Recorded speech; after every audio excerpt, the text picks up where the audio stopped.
السلام عليكم ورحمة الله وبركاته. معاكم شريف أشرف من قناة إنجليزي بالعربي، والنهاردة إن شاء الله ناخد شابتر 9 من قصة تريجر آيلاند أو جزيرة الكنز للصف الأول الثانوي الترم التاني، فخليكم معي. بداية احنا طبعا قلنا في شابتر 8 وصلنا لما جيم هوكنز جات له فكرة إن هو يخرج من الحصن اللي كان فيه عشان يتمشى شوية لأنه اتخنق من الكتمة في الحصن يعني. وطبعا طلع خرج ومشى شوية، افتكر الكلام اللي بنجان قالهوله إن فيه مركب هو عامله ومخبيه في منطقة معينة قرب الصخرة البيضاء. راح وخد المركب فعلا، وجات له فكرة هناك إن هو يقطع المرسى بتاعة السفينة اللي هي هيسبانيولا، وفعلا خد المركب وراح قطع المرسى بتاعة السفينة. فطبعا ما عادش حاجة توقف السفينة في البحر، وبدأت الأمواج تجرف السفينة والمركب كمان اللي كان فيه جيم هوكنز، لحد ما دخل في وسط أمواج عالية وقال خلاص أنا كده بموت يعني. وفاق تاني يوم لقى نفسه قريب من الشط، بس في منطقة صخرية ما يعرفش ينزل بيها للشط. بدأ يجدف بالمركب شوية لحد ما وصل لحتة اسمها كيب وودز، وهناك قال لك ايه هوصل المنطقة ديت وهناك هقدر ان انا انزل على الشط تاني. فبيكمل بقى بيقول لك I was very hot and I was thirsty. كنت حران جدا وعطشان جدا. The trees were near now. خلاص قرب من الحتة اللي هي الكيب وودز دي. الأشجار قربت مني، شايفها من بعيد. But before I could feel happy I saw the Hispaniola sailing around. بس قبل بقى ما أشعر بالسعادة إن أنا خلاص وصلت لمنطقة الأشجار وهقدر أنزل على الشط، شفت الهسبانيولا وهي بتبحر حواليا، يعني السفينة بتعوم حواليا. I was so thirsty that I didn't know whether I would be happy or sad if the pirates found me. كنت عطشان جدا لدرجة إن أنا مكنتش عارف هو أنا هبقى فرحان ولا زعلان لو القراصنة لقوني وقبضوا عليا. يعني هبقى زعلان إن هم قبضوا عليا، ولا هفرح إن هو ممكن يدوني شوية مية لأن أنا هموت من العطش يعني. I watched the Hispaniola and saw that it went east. شفت المركب وقعدت أراقب المركب وهي معدية عليا، لقيتها متجهة ناحية الشرق. then west وبعدين الغرب. then stopped وبعد كده وقفت. then it did the same again and again. وتاني عادت نفس الكرة، من الشرق للغرب من الشرق للغرب. nobody was sailing it. محدش كان سايق المركب. but where were the men؟ طب الناس اللي كانوا في المركب دول راحوا فين؟ I thought if I could get onto the ship. ففكرت بيني وبين نفسي كده لو انا ركبت المركبة I could return it to Captain Smollett. فانا ممكن ارجع، يعني لما لقى المركب راحة جاية كده لوحدها فقال ان الامواج هي اللي بتجرفها، مفيش حد سايقها يعني. فقال لك انا ممكن لو ركبت السفينة اقدر ارجعها تاني لكابتن سمولت. I started to paddle the boat. بدأت ان انا اجدف بالمركب بتاعي. Sometimes hitting waves but slowly getting closer to the ship. احيانا كانت الامواج بتخبطني ترجعني تاني، بس ببطء كده بدأت ان انا اقرب من المركب من السفينة واحدة واحدة. As I got nearer ولما قربت I saw nobody in the ship. ما لقيتش حد خالص على السفينة. It was so close that I could almost touch it. كنت قربت منها جدا لدرجة ان انا خلاص هلمسها. Suddenly the wind changed and the ship was almost on top of me. فجأة الرياح اتغيرت، اتجاه الرياح اتغير والسفينة كانت خلاص كأنها هتطلع فوق المركب بتاعي. I held onto a rope at the side of the ship just before it hit my little boat. فاتشعبطت بسرعة في حبل في جانب السفينة دي قبل ما تخبط المركب بتاعي بثانية يعني. المركب راح تخبط السفينة، راح تخبط المركب بتاعه يعني، قام متشعلق في الحبل ده. which went under the waves. المركب طبعا في الوقت ده نزل بقى الأمواج غطته وغرق يعني. So I found myself on the Hispaniola. وفجأة لقيت نفسي على السفينة with no other boat to save me. ومفيش مركب تاني إن أنا أقدر أرجع عليه تاني للجزيرة. I climbed up onto the deck. طلعت تاني على الديك اللي هي ال المجداف أو اللي هي الدفة بتاعت السفينة يعني. أو على السفينة من فوق which seemed empty. شكلها فاضي مفيش حد فيها. The wind blew and the sails moved to the right. الرياح هبت علينا وبدأت الأشراع، الرياح زقت الشراع ناحية اليمين. and then I saw them. وفجأة شفتهم. Hans and the man he was fighting. Hans والراجل اللي كان بيتخانق معاه. I thought they were both dead. كنت فاكرهم هما الاتنين ميتين. But then Hans said weakly water. بس هانس قام قايل لي بضعف كده مية، هموت واشرب. I went downstairs. The pirates had broken all the cupboard doors when they were looking for the map. نزلت الدور الأرضي بقى عشان يدوروا على مية. القراصنة وهم بيدوروا على الخريطة بتاعة الكنز، كسروا كل البيبان اللي موجودة تحت. and the floor was dirty with sand and mud from the island. والأرضية بقت قذرة جدا من الرمل والطين اللي جابوهم من على الجزيرة وهم جايين يعني. I found some water and some food. لقيت شوية مية وشوية أكل which I put in my bag. حطيت الأكل والمية دول في شنطتي and I went back to give the water to Hans. He drank all of it very quickly. شرب المية كلها بسرعة جدا من كتر العطش يعني. فجيم هوكنز بيقول له are you hurt؟ أنت مصاب؟ قال له with a doctor I'll be fine. يعني لو في دكتور يعالجني هبقى كويس، الجرح مش هيموتني. He said and where have you been؟ أنت كنت فين؟ فجيم هوكنز قال well I have decided to take the ship so you must now call me captain I said. فجيم هوكنز قال له بص أنا قررت أستولي على السفينة دي خلاص، فدلوقتي أنت لازم تناديني تقول لي يا كابتن. He looked at me angrily. فبص لي بغضب كده. But he also looked very ill. بس كان شكله مريض جدا وعيان، مش قادر إن هو يقوم يكمل خناقة معايا. Also Mr. Hans, we can't have this flag on the ship. وكمان يا مستر هانس احنا ما ينفعش نسيب العلم بتاع القراصنة ده على السفينة. I said and then I went to take down the black pirate flag. ورحت عشان انزل علم القراصنة اللي كان مرفوع على السفينة ده. Hans looked at me and then said you will want to go to the island won't you Captain Hawkins? Let's talk. فهانس قام باصص له كده قام قايل له طيب انت دلوقتي عايز تروح على السفينة مش كده يا كابتن هوكنز؟ طيب خلينا نتكلم الأول. فجيم هوكنز قال له that's a good idea. فكرة حلوة نقعد نتكلم. قال I don't think you can sail this ship. هانس said. فهانس بيقول له أنا بيتهيألي إنك ما تعرفش تسوق السفينة دي ولا حاجة. So if you give me food and drink and help me with my wound I'll help you. فلو أنت اديتني أكل ومية وعالجتي لي الجرح بتاعي ده أنا هساعدك. جيم هوكنز قال أوكي تمام يا باشا. But I'm not going back to where the ship was before. بس مش هرجع تاني للمكان اللي السفينة كانت فيه قبل كده. We're going to the north of the island.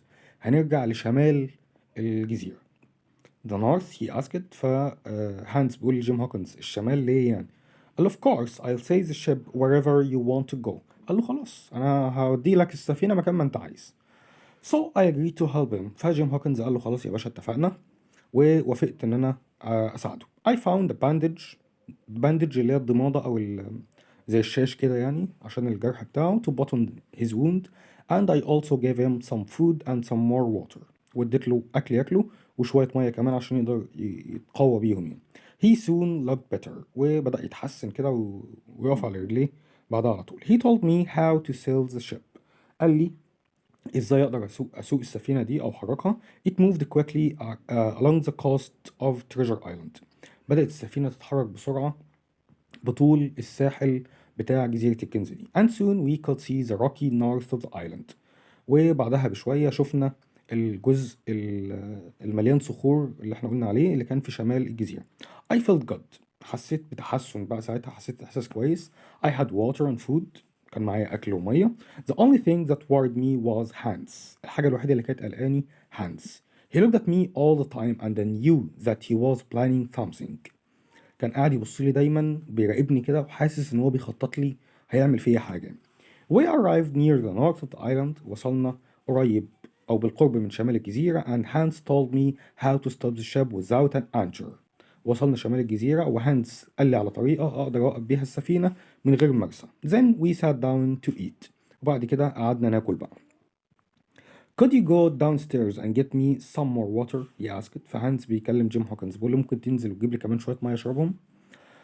I didn't think for a minute that Hans was an honest man. عمر ما جه في بالي للحظة واحدة إن ممكن يكون هانس ده فعلا راجل أمين وصادق. He wanted me to leave the deck for a reason. كان عايزني أسيب السفينة اللي هو سطح السفينة لسبب. But I didn't know what this was. بس ما كنتش عارف إيه السبب يعني. However, I also knew that Hans was not a clever man, so I agreed to go. مع ان انا مش واثق فيه بس انا عارف ان هو مش راجل ذكي قوي كده او مش ماكر بالدرجه دي، فخلاص قلت له ماشي هنزل. I went downstairs, made a lot of noise, then took off my shoes and went quietly to another part of the ship. فنزلت الدور التاني وعملت شويه دوشه كده وخربطه وبعدين قلعت الجزمه عشان ما يسمعش صوت رجلي وانا ماشي ومشيت لجزء تاني بهدوء كده لجزء اخر من السفينه. Where I could see him. في الجزء اللي أنا كنت فيه ده كنت قادر أشوف هانس، أشوف هو بيعمل إيه فوق. He was moving slowly and painfully across the deck. كان بيتحرك ببطء جدا وبألم جدا بعرض سطح المركب ده. Where he picked up a knife. هناك شال سكينة. He then hid the knife in his jacket and sat down where he was. قام شايل السكينة دي حاططها في جيب الجاكيت بتاعه ورجع تاني قعد في مكانه اللي كان قاعد فيه. Now I knew that he could move. دلوقتي عرفت إن هو يقدر يتحرك. That he had a weapon ومعاه سلاح كمان. And that he planned to hurt me. وكمان خطط إن هو أو مجهز إن هو يجرحني أو يأذيني. I didn't know what he planned to do after that. ما كنتش عارف قبل كده هو بيخطط ليه. But I knew that he couldn't hurt me until the ship stopped in a safe place near the island. بس كنت عارف كمان إن هو ما يقدرش يأذيني إلا لما السفينة تقف في حتة أمان أو في مكان آمن بالقرب من الجزيرة. I went back downstairs. فرجعت تاني تحت الدور اللي تحت في السفينة. bottom my shoes. لبست جزمتي تاني and returned with a bottle of water. ورجعت له وأنا معايا إزازة مية. Hans was sitting quietly. هانس كان قاعد هادي كده and took the bottle without saying thank you. خد الإزازة من غير ما يقول لي حتى متشكرين. Then he said, look, the wind has changed. بص اتجاه الرياح اتغير. If we move the ship now, we will be safe. لو قدرنا نحرك السفينة دلوقتي هنبقى في أمان. We had only 2 miles to go to the shore. قدامنا بالظبط 2 ميل عشان نوصل للشط. It was difficult to get to the correct place on the coast. كان طبعا انك تتحكم في السفينة عشان واحد بس اللي سايق السفينة طبعا، فانك تتحكم في السفينة عشان توصل للمكان اللي انت عايزه بالظبط على الساحل صعب جدا. But Hans told me what to do. بس هانس قال لي اعمل ايه بالظبط. This part of the island was full of trees and we could see the wreck of an old ship lying on a flat beach. الجزء ده في البتاع في الجزيرة كان مليان شجر وقدرنا نشوف حطام سفينة قديمة ممددة أو موجودة على الشاطئ الممتد. خلاص بقى ما عادش فيه صخور ولا كلام من ده، بقى شط عادي رملة كله. We can stop there on the beach said Hans. فهانس قال له احنا ممكن نقف في المكان ده على الشط. I steered the ship slowly onto the beach. فقدرت لف الدفة بتاعت السفينة ببطء ناحية الشط. Where it stopped with a low noise. وقفت هناك السفينة غرزت في وسط الرمل تاني ووقفت على الشط بعملت ضوضاء بسيطة كده. I was so excited to arrive back at the island that I forgot to watch Hans. كنت فرحان جدا ومتحمس جدا ان انا خلاص وصلت على الجزيرة اخيرا مرة تانية لدرجة ان انا نسيت اراقب هانس. I suddenly turned around and there he was standing with a knife in his hands. فجأة بلف في وشي كده لقيته واقف ورايا وماسك سكينة في ايده. I cried out and he jumped at me. فقمت مصرخ بصوت عالي وهو قام ناطط عليا. I moved quickly to one side and he fell on the deck. اتحركت بسرعة للجنب من جناب السفينة وهو قام واقع على السفينة. Before he could stand up again, I took a gun from my jacket. وقبل ما يقدر يقف على رجله تاني قمت مطلع مسدس من الجاكيت بتاعي. However, the gun was wet from my journey and it didn't work. I was very angry with myself. على الرغم من ان المسدس اتبل طبعا، لان زمان زي ما احنا عارفين كان بالبارود كده بيبقى زي بلية كده بتحط في المسدس والبارود بيولع فبينفجر البارود يطير البلية دي، ما كانش طلقة زي دلوقتي. فطبعا البارود اتبل فمش هيولع فالمسدس مش هيشتغل يعني. I was very angry with myself. أنا كنت غضبان جدا. I was surprised at how fast he could move with the wound in his leg. كنت مستغرب جدا ومتعجب على السرعة اللي هو بيتحرك فيها برغم إنه فيه جرح كبير في رجله. As he ran towards me وهو بيجري ناحيتي I got ready to run away from him again. كنت بستعد عشان أجري منه تاني and he stopped. فجأة قام واقف. I remembered the games that I used to play with my friends in Black Hill Cove when one of us would try to catch the other. فافتكرت لعبة كده كنت بلعبها أنا وأصحابي في بلاك هيل كوف، المنطقة اللي هي بلده يعني، لما كان واحد فينا بيحاول إن هو يمسك الباقيين زي استغماية كده يعني. I was always good at this game. أنا كنت شاطر جدا في اللعبة دي. And I thought that I could easily run away from this older pirate with a bad leg. فأنا كنت فاكر أو افتكرت ساعتها إن أنا كنت شاطر أوي في اللعبة دي، ما كانش حد بيعرف يمسكني، وقلت بيني وبين نفسي أنا أكيد يعني هقدر أهرب من قرصان عجوز مجروح ورجله وجعاه، فمش أكيد مش هيقدر يمسكني. At that moment a wave hit the Hispaniola. في اللحظة دي موجة كبيرة خبطت في السفينة. When the ship moved لما السفينة اتحركت we both fell over and I nearly fell onto Hans. احنا الاتنين وقعنا لما الموجة خبطت السفينة اتحركت فهم الاتنين وقعوا. فأنا تقريبا وقعت فوق هانز. Before he could stand وقبل ما يقدر يقف تاني I decided to climb up the mast of the ship up in the sails. قررت إن أنا أطلع على العمود بتاع السفينة اللي بيبقى مربوط فيه الأشراع ده. I had time to repair my gun and soon it would be ready to fire again. كان عندي وقت ان انا اقدر لما طلع فوق. طبعا هانس مصاب مش هيقدر يطلع وراه، فقال لك بقى عندي وقت ان انا اجهز البندقية بتاعتي وتقدر تشتغل تاني عشان اقدر اضربه بالنار. هانس looked up at me and saw my plan. هانس قام باصص لفوق كده لاني واقف فوق وبجهز المسدس، عارف انا بخطط ليه. He too started to climb the sails. هو كمان بدأ يتسلق الشراع ورايا. But he could only climb slowly because of his bad leg. بس طبعا مش هيقدر يتسلق بالسرعة اللي أنا تسلقت بيها السفينة عشان طبعا زي ما احنا عارفين إن رجله مطورة. Before he was near me I had the gun ready. وقبل ما يقدر يقرب لي كان المسدس جاهز للضرب. If you come any closer Mr. Hans you will be dead. قال له لو قربت كمان خطوة يا مستر هانس هقتلك. He stopped and I could see he was thinking about what he could do. فوقف مكانه كده وبيتهيألي إن هو كان بيفكر يا ترى هيعمل إيه. You are clever Jim Hawkins. He said you have won. قال له انت شاطر يا جيم هوكنز، انت كسبت. I started to laugh thinking I was clever. فبدأت أضحك بقى، الغرور خدني كده وبدأت أضحك إن أنا فعلا شاطر يعني واتغلبت عليه. When suddenly he threw something at me. لما فجأة قام حادف عليا حاجة. His knife flew through the air and hit me in the shoulder. السكينة بتاعته، حدف السكينة في جيم هوكنز، يعني انت مش فاكر نفسك أشطر مني؟ فقام حادف فيه السكينة فالسكينة طارت وقامت لابسة في كتف جيم هوكنز. I was so surprised that without knowing how my gun fired, Hans gave a cry and fell down into the sea. I never saw him again. أنا كنت متفاجئ جدا لدرجة إن أنا من غير ما أخد بالي معرفش إزاي ضغطت على الزناد فالمسدس طلع طلقة. سمعت صرخة كبيرة جدا من هانس، وقع في البحر ومشوفتوش تاني خالص. هانس مات على كده. The knife passed through my shoulder into the wood of the mast. السكينة من كتر الحدفة بغل يا عيني عدت من كتفه ودخلت في الخشب بتاع الصاري اللي هو كان واقف عليه، أو الساري اللي هو كان واقف عليه بتاع السفينة ده. So I couldn't move. فمش قادر أتحرك بقى، خلاص متكلبش في الساري بتاع السفينة بالسكينة دي. It hurt badly. طبعا الوجع لا يوصف يعني. It took a long time before I could think. خدت وقت طويل مش قادر افكر اعمل ايه. When I finally looked at the knife I saw that it only went through a small piece of skin. في الاخر كده ببص على السكينه لقيت السكينه عدت من حته صغيره كده من الجلد، يعني جرح سطحي كده. It wasn't difficult to take out. وما كانش صعب ان انا اخلع السكينه ولا حاجه، ما رشقتش في الكتف يعني. I climbed back to the deck and found a bandage for my wound. نزلت تاني على سطح السفينة وجبت ضمادة للجرح بتاعي ده. I was now alone in the ship and it was nearly dark. بقيت دلوقتي لوحدي على السفينة والدنيا كانت تقريبا قربت تضلم. I quickly took down all the sails I could reach and then jumped down into the shallow water.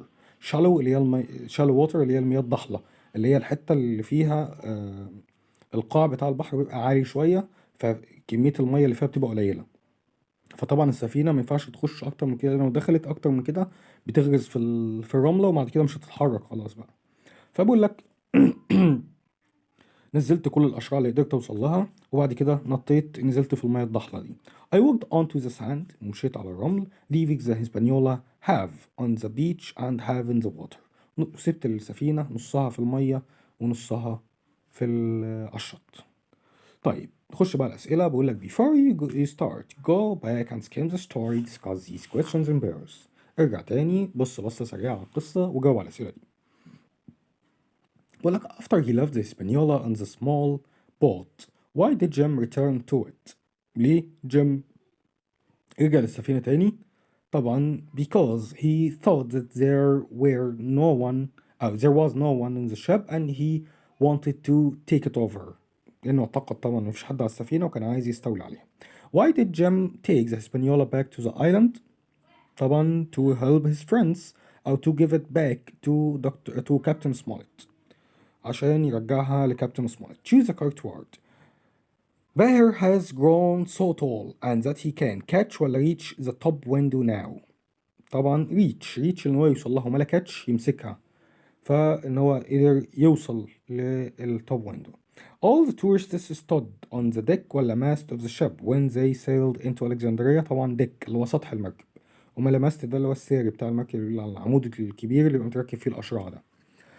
This table isn't flat ولا shallow so it can't do my homework on it. طبعا تبقى flat مش مسطحة، فمش هقدر أكتب الواجب بتاعي. Angie can't play basketball today because she hurt her shoulder ولا wreck. طبعا shoulder كتفها وجعها، فمش مش قادرة تكتب. After the accident we put a bandage ولا wound on حاتم's arm. طبعا نحط bandage مش wound اللي هو جرح، فاحنا نحط ضمادة على الجرح. I tried to paddle ولا dive the small boat alone. طبعا paddle إن أنا أحرك السفينة، وما dive المركب، وما dive يعني يغطس. طيب بعد كده بقولك choose the correct answer. What happened to Bengan's boat? The Hispaniola hit it and it went into the sea. ولا James sailed it to the north of the island. ولا Hans took it. ولا the wind blew it away. طبعا the Hispaniola hit it and it went into the sea. السفينة ضربته وغرق في البحر. Who did Jim find on the Hispaniola? Hans ولا Joyce ولا Silver ولا Bengan؟ طبعا Hans. What did Jim give to the pirates? Jim ادى ايه للقرصان؟ طبعا اللي هو Mr. Hans. A bandage ولا food ولا some water ولا all of the above؟ طبعا all of the above. هو اداله الأول bandage عالج بيه الجرح بتاعه، واداله مية وأكل. How did Jim escape from the pirate? He ran onto the island ولا he climbed up the mast ولا he went down to the bottom of the ship ولا he went to the deck again. طبعا he climbed up the mast، طلع على الساري بتاع السفينة. What happened after Hans threw a knife at Jim? Jim shot Hans ولا the mast fell ولا the knife hit him on the shoulder؟ طبعا A و C. Jim shot Hans و the knife hit Jim on the shoulder. السفينة صابت جيم هوكنز في كتفه، وجيم غصب عنه ضرب هانس بالنار، فتبقى A و C. طيب which is the best description of Hans؟ ايه أفضل وصف لهانس؟ He's a clever, strong and dangerous man. He persuaded Jim to take the Hispaniola to the island and nearly succeeded in hurting Jim. ولا he's not very clever and he's not very honest because he tries to hurt Jim with a knife. He's also strong because he runs after Jim although he has many wounds. ولا he's very weak because of his wounds and he needs a lot to help. However, he's very good sailor and can take the Hispaniola around the island on his own. He's friendly and tries to help Jim. طبعا هيبقى رقم 2.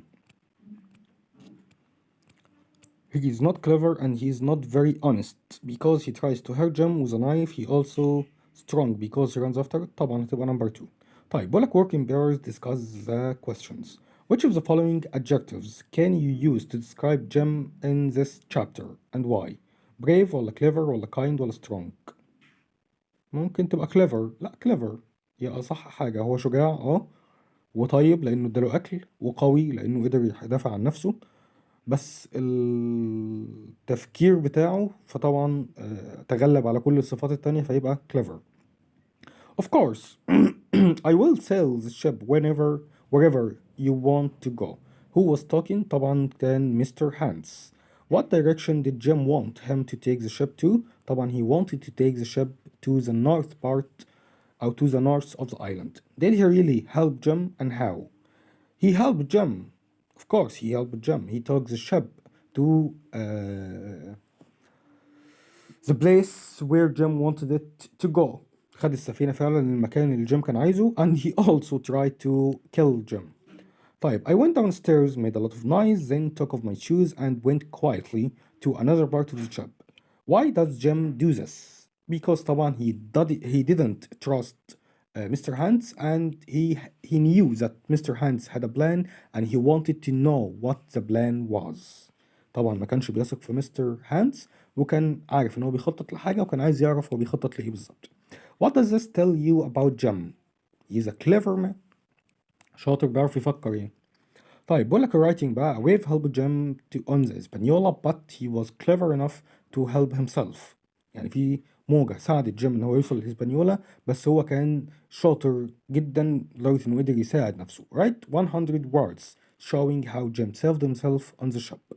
طبعا حضراتكم اللي هتكتبوا ال 100 words ديت ولو حد محتاج ان انا اشوفها له او اراجعها له او اشوف اي اخطاء فيها يكتبها ويبعتها لي على الواتساب او على الفيسبوك. هتلاقوا اللينكات بتاعتهم موجودة كلها في الديسكريبشن بتاع الفيديو. ويا ريت لو عجبكم الفيديو متنسوش تعملوا لايك وشير وسبسكرايب، ولو حد عنده اي سؤال يا ريت يكتبه لي في الكومنتس او يبعتوا لي برضو على الواتساب او على الفيسبوك. كل اللينكات موجودة. والسلام عليكم ورحمة الله وبركاته.